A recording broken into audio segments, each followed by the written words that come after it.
আজকে আমরা খুব মজার একটা বাংলা লোককথা নিয়ে আলোচনা করব, যেখানে সম্পদ আর সুখের মধ্যে যে একটা চিরকালের লড়াই সেটাই ফুটে উঠেছে।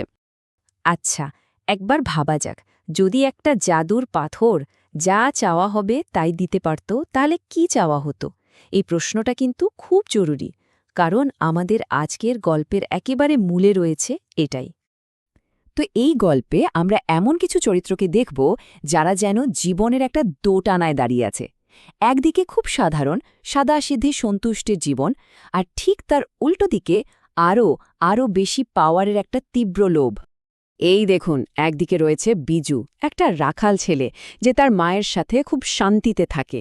আছে বিজেন, যে খুব সৎ আর পরিশ্রমী। আর অন্যদিকে আছে গ্রামের লোভী মোড়ল আর বিজেনেরই চালাক ভাই রাজেন।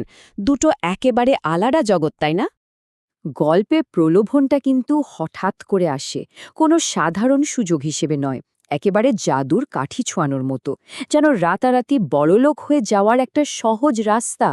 আর এই রাস্তায় কিন্তু সবার আসল রূপটা বের করে আনে। ঘটনার শুরুটা হয় জঙ্গলে।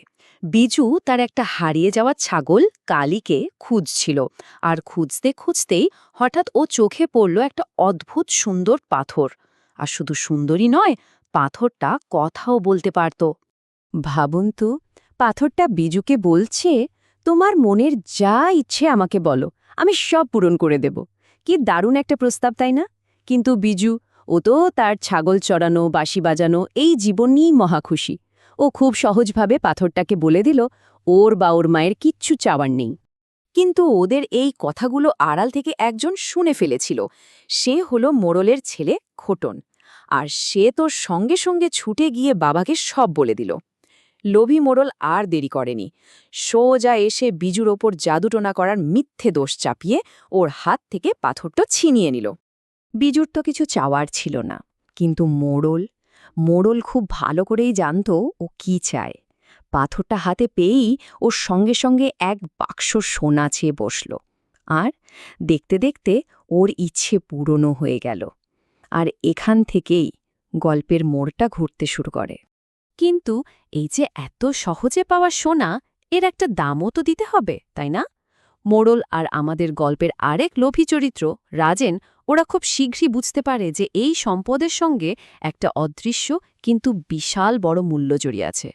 দেখুন কি হলো। মোড়ল সোনা তো পেল, কিন্তু সেই খবরটাও তো ছড়িয়ে পড়ল। আর খবর গেল ডাকাতদের কানে। ব্যাস, একদিন রাতে ডাকাতরা এসে হামলা করল মোড়লের বাড়িতে। আর সেই হামলায় মোড়লের ছেলে ঘটন সাংঘাতিকভাবে আহত হল। তখন মোড়লের হুঁশ ফেরে। ও বুঝতে পারে যে এই পাথরের লোভে পড়ে ও নিজের শান্তি, সুখ সব কিছু হারিয়েছে। ও পাগলের মতো পাথরটাকে বলতে থাকে ওর ছেলেকে ভালো করে দিতে। কিন্তু পাথরটা একদম চুপ।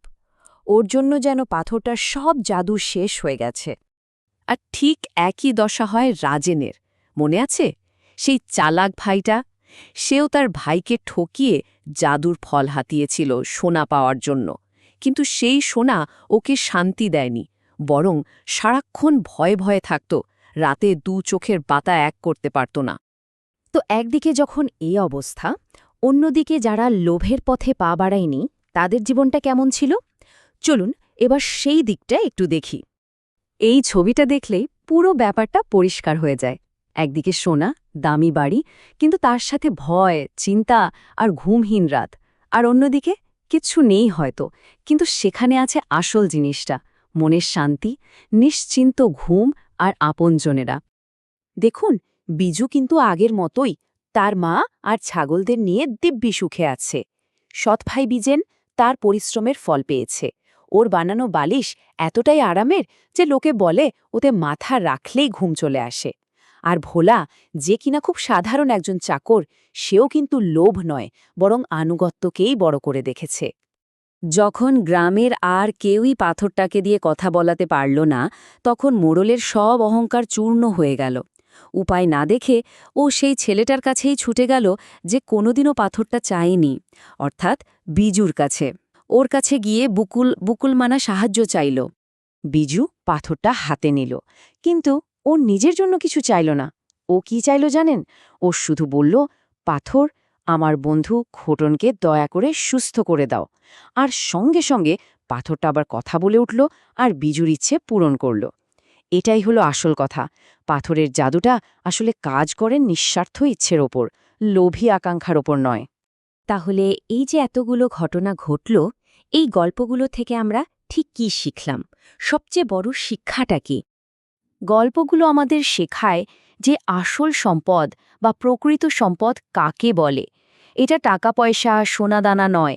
আসল সম্পদ হলো মনের শান্তি, রাতের নিশ্চিন্ত ঘুম আর নিজের ভেতরের মনুষ্যত্ব, যেগুলো টাকা দিয়ে কেনা যায় না।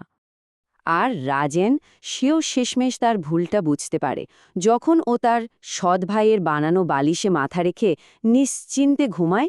তখন ও উপলব্ধি করে যে ওর চালাকি ওকে আসলে সবথেকে দামি জিনিসগুলো থেকেই দূরে সরিয়ে দিয়েছিল।